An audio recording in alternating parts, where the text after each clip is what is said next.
Para iniciar a sequência de aulas, eu vou chamar o professor Wallace Chamon, nosso professor adjunto. Obrigado.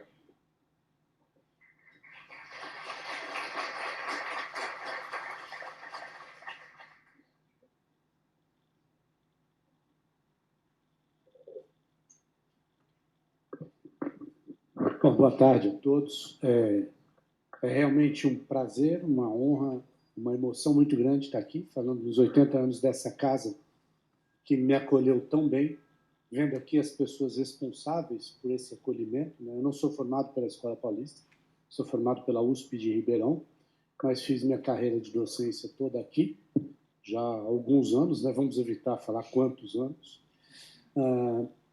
E eu vou falar para vocês um pouquinho sobre como nós enxergamos. Eu vou falar um pouco qual é o papel do oftalmologista em transmitir a luz até o cérebro.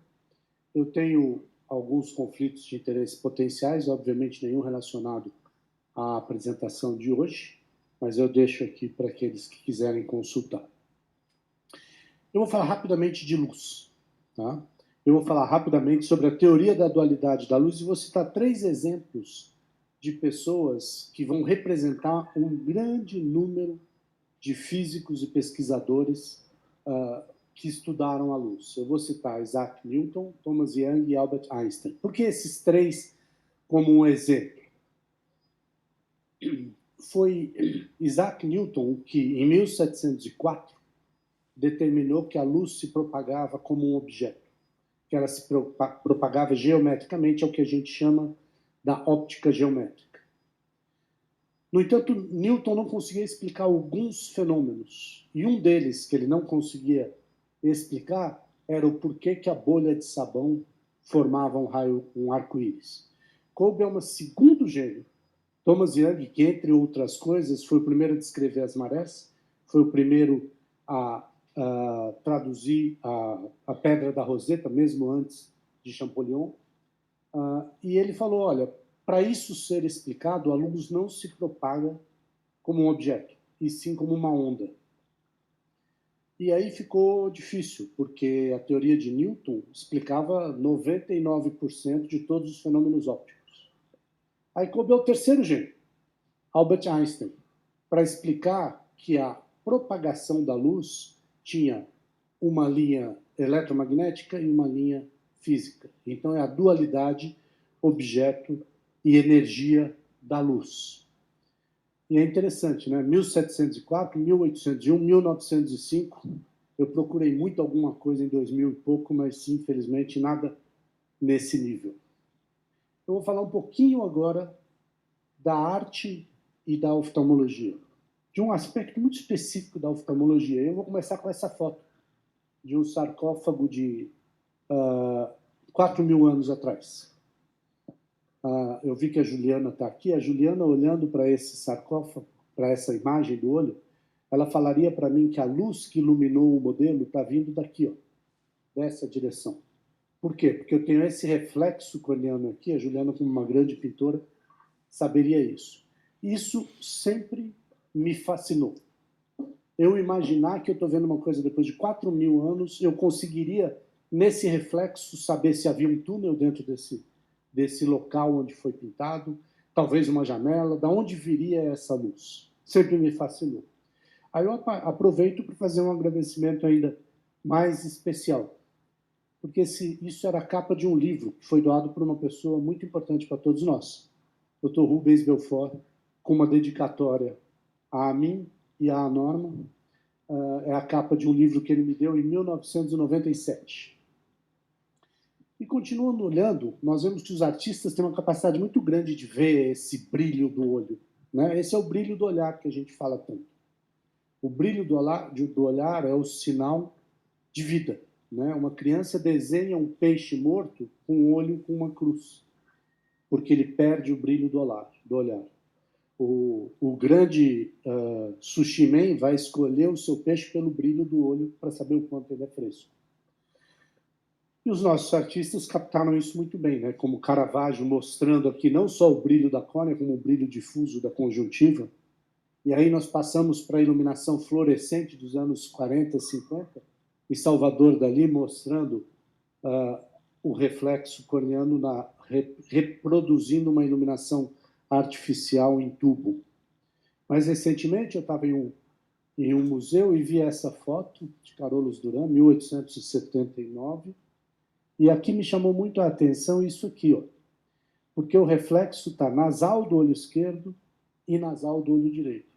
Então, olhando para esse quadro de 1879, eu posso falar que a fonte luminosa estava entre os dois olhos e muito próximo, porque caso contrário não teria. E se nós voltarmos aqui, dá para ver, né? Porque eu tenho um brilho, uma luz forte na fronte e na base nasal dele. A natureza aproveitou isso de uma maneira ainda mais magnífica. Todos nós sabemos que isso não é um olho, todos nós sabemos que isso é o mimetismo utilizado para fingir que é um olho. Toda vez que a natureza mostra uma imagem de um olho, ela coloca o brilho corneano, o brilho do olhar. Por quê? A presa quer se mostrar como algo forte. Se você não tiver o brilho do olhar, quer dizer que a presa é susceptível. Então, o brilho do olhar está em 100% dos mimetismos de olhos dos seres humanos. Então, isso é uma asa de uma borboleta, e essa borboleta tem o hábito de ficar nos troncos. Então, o mimetismo do brilho reflete a luz teórica do Sol. Então, isso não é uma referência anatômica, né? Mas é uma referência que nós percebemos. Por acaso, eu estava num congresso, eu entrei no banheiro e eu vi exatamente essa mesma borboleta, eu tinha que fotografá-la para colocar nessa aula. Aqui eu já vejo o reflexo a pino, em uma outra situação. Eu acho esse o mais interessante. Isso é a cauda de uma lagarta que normalmente está deitada, né? Está andando na horizontal, e a gente vê o reflexo de um lado e do outro, sempre o brilho corneano. Isso deu origem à ceratometria. É o que nós aprendemos a medir as curvaturas da córnea. E é muito interessante, porque isso vem de 1740 a 1880, aqui com a contribuição de um pesquisador português, Plácido, Antônio Plácido, e aqui Helmholtz, que tem um livro só sobre acústica e fez as maiorias das descobertas em óptica oftalmológica, também vem de Helmholtz. Ou seja, nós precisamos de pessoas que tenham mais esse espectro amplo do conhecimento. Então, o que é a visão? Uma vez que a gente já falou o que é a luz, o que é a visão? A visão vem desde eu pegar um objeto, fazer esse objeto, nós podemos agir na correção óptica desse objeto, através de óculos ou lentes de contato, e isso é uma grande parte da oftalmologia, ou eu posso corrigir cirurgicamente a imagem desse objeto, através de cirurgias de catarata, através de cirurgias de correção de grau ou cirurgias refrativas, através de cirurgias corneanas que fazem com que essa imagem fique mais nítida. Mas eu tenho que ter um fotorreceptor apto a receber esse estímulo visual, essa energia luminosa, tá? E aí entra o glaucoma, que protege a sobrevida dos fotorreceptores, e a retina, que protege não só a função, como a anatomia dos fotorreceptores, e a partir daí as vias nervosas, onde a neurooftalmologia vai em paralelo com os neurologistas estudando. Vamos falar um pouquinho da energia luminosa, eu acho que essa é uma parte interessante. Esse é um quadro de Van Gogh, é uma noite estrelada sobre o Reno, né? Só para uma curiosidade, né? Nós temos ali a constelação que ele pintou, e Van Gogh sempre teve essa maravilha pelo brilho da estrela. Eu estou citando ele aqui porque eu vou falar do brilho da estrela agora, né?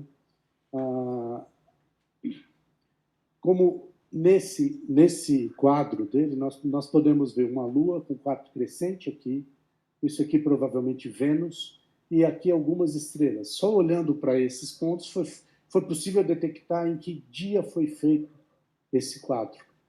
Mas eu quero falar do brilho das estrelas. Eu tenho aqui uma foto que eu tirei, eu mesmo bati a foto do Sol. Essa aqui é a constelação de Órion. Mas eu quero chamar a atenção para vocês em uma coisa. A constelação de Órion, na verdade, ela é essa. Tá bom? Então, a gente sempre conhece as Três Marias, né? Que é o cinto de Órion, mas ela tem várias estrelas. E aí eu quero chamar a atenção para essas 5 estrelas que vocês estão vendo ali.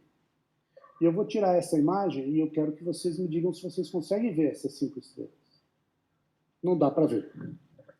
Essas 5 estrelas, elas são invisíveis porque a quantidade de energia que elas têm, ao chegar nos nossos fotorreceptores, não é suficiente para desenvolver ou para desencadear uma resposta elétrica. Nosso papel como oftalmologistas é otimizar ao máximo essa energia da estrela para que a gente consiga enxergar. E aqui chama atenção para uma coisa, eu não sei quem já fez isso, mas se nós estivéssemos olhando para o céu, existe uma maneira de conseguir ver essa estrela. Se eu olhar para essa estrela aqui, eu conseguiria ver essa, porque eu tiraria essa estrela da nossa fóvea. E ela caindo na região dos bastonetes, a sensibilidade necessária para desencadear é muito menor. Então é aquela história de que para cada estrela que você olha, ela vai apagar muitas vezes. Se você olha para a estrela do lado, ela reaparece. Isso, de novo, Newton, que comanda o que nós fazemos. Ou seja, nós temos que preservar a energia luminosa e levar isso até os fotorreceptores para que chegue até o córtex. Essa é a função do oftalmologista. E aí nós temos a beleza do processamento dessa imagem, né? Muitos aqui devem estar percebendo essa ilusão óptica, onde esses pontos brancos ficam, às vezes, pretos, às vezes brancos. Isso é um processo que acontece dentro da retina. E ele acontece dentro da retina porque a nossa retina ela processa a imagem de tal modo que toda vez que ela tem um ponto branco, ela aumenta o limiar dos fotorreceptores ao redor, para aumentar o contraste, de tal maneira que o que for cinza passa a se tornar preto e aumenta o contraste. Isso é o que os nossos telefones hoje fazem, né?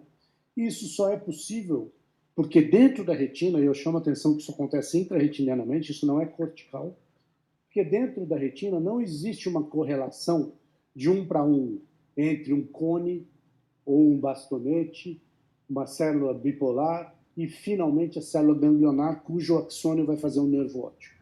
Essa relação não é de 1 para 1. Essa relação se multiplica e tem células que são células horizontais, que comunicam um fotorreceptor com o outro. São a própria célula horizontal ou as células amácrinas. Isso permite uma rede e uma melhora na imagem que faz com que o nosso olho seja uma maravilha de percepção. E eu volto a dizer, isso acontece dentro da retina, isso não acontece no córtex. Então eu já sei que a retina tem a capacidade para processar a imagem. Então como que a imagem se forma da nossa retina para caminhar pelo nervo óptico? Isso é o posicionamento de cada um dos fotorreceptores que vão sair daqui. Vocês podem olhar aqui, por exemplo. Um fotorreceptor que esteja nesse ponto, ele vai atravessar o axônio da célula ganglionar até o nervo óptico. Ele vai cruzar no quiasma óptico e vai passar pelas vias ópticas, que nós não vamos entrar em detalhe hoje, apesar de ser muito interessante. Nós trabalhamos com a resolução, né? A resolução é a capacidade de ver 2 pontos como sendo 2 pontos e não um só. Tá? Então eu vejo aqui, por exemplo, quando eu tiro essa foto desse quadro, tudo me parece perfeito. No entanto, quando a gente vai magnificando, nós perdemos essa resolução. Ou, por exemplo, no Morro da Urca, que eu não consigo ver o que é esse brilho branco que acontece lá em cima. E o que determina a resolução? O que determina a resolução é a distância entre os fotorreceptores.